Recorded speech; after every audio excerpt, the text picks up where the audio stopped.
Broadbent here, violinist and instructor at online violin education, where I train violinists all over the world how to improve their technical skill sets for more melodic playing.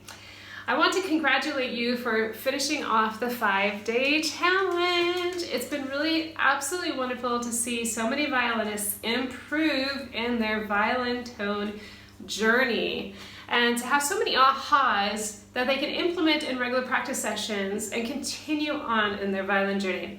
I wanted to give you just another little resource to help you out with your violin tone. If you go to online violin education and go to 10 gorgeous violin tone tips. I'll leave a link below in the description so you can find it. In this blog post, you have 10 tips to help you out with your violin tone. They're broken down in different categories: body, your body, left hand, right hand, and soul. It's really important in your practice sessions that you are completely aware of what you are doing, that you are completely mindful. As soon as you have what I call the fuzzies, the fuzzy head syndrome, it's time to take a break, okay? So always make sure you're mindful. And then relaxation is really, really key. We talked about that in the 5-day challenge, so continue to remember that in your practice sessions to stay relaxed and to make that a point. So it's really important to listen and observe. So always be listening to your tone. If you hear something that's a little out of whack, that doesn't sound right, stop and investigate why did that happen. The best thing, like we talked about in the 5-day challenge, do make sure that you record yourself, video record. It's really awesome. I do it all the time in my practice sessions. I did it just today when I was working on my compositions. I video record myself and then I go through and take notes in my music or else in Trello of what needs to be improved on and why it happened. Not only do I write in, okay, measure number 15. I say measure number 15, shift to 4th position, something like that.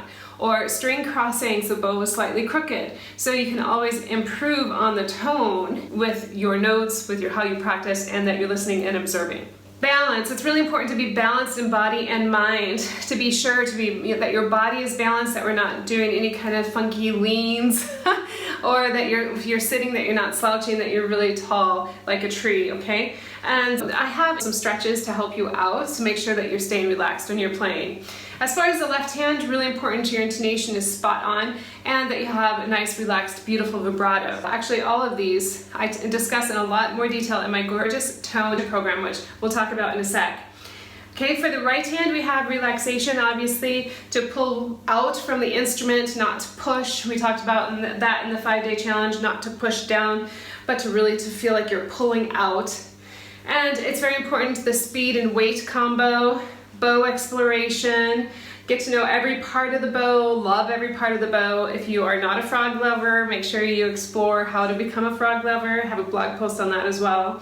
Balance, again, to always make sure that when you're playing that you're balancing on those double stops and that you're not pushing.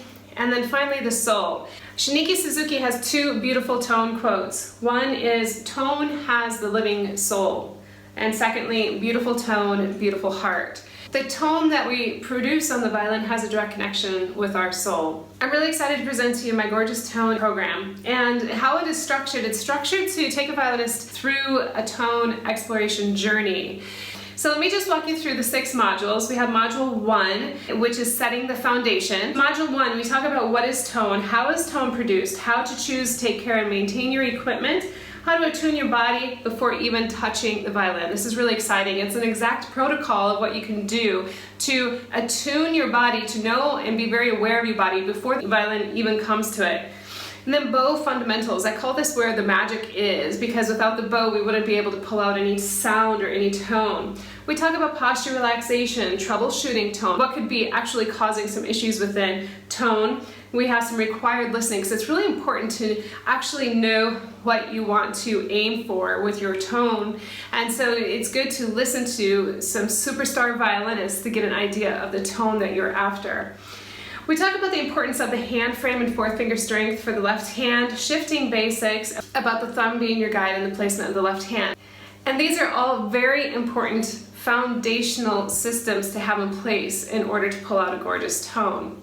I heard this quote yesterday that applies to this extremely well.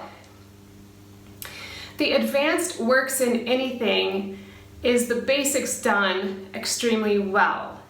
So it's really important to have the basics down. That's why we cover this in Module 1. There's no shortcut to the gorgeous tone on the violin. You can't go from 0 to 60 in 2 seconds. You have to be able to have these foundational systems set in place.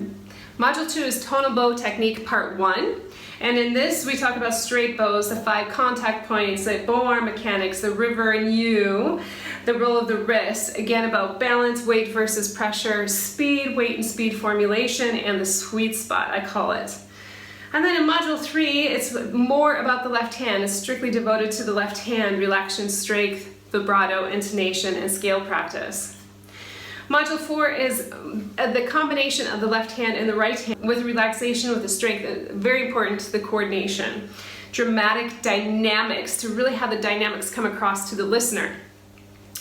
And then Module 5 is tonal bow technique part 2. We're taking a little bit more in-depth look into the tonal bow technique, finger flexibility, string crossings, minimalization, articulation, consonant versus vowel sound, marked delay, double stops, triple stops, and quadruple stops, upper register, knowing your strings, spiccato, and ending of phrases.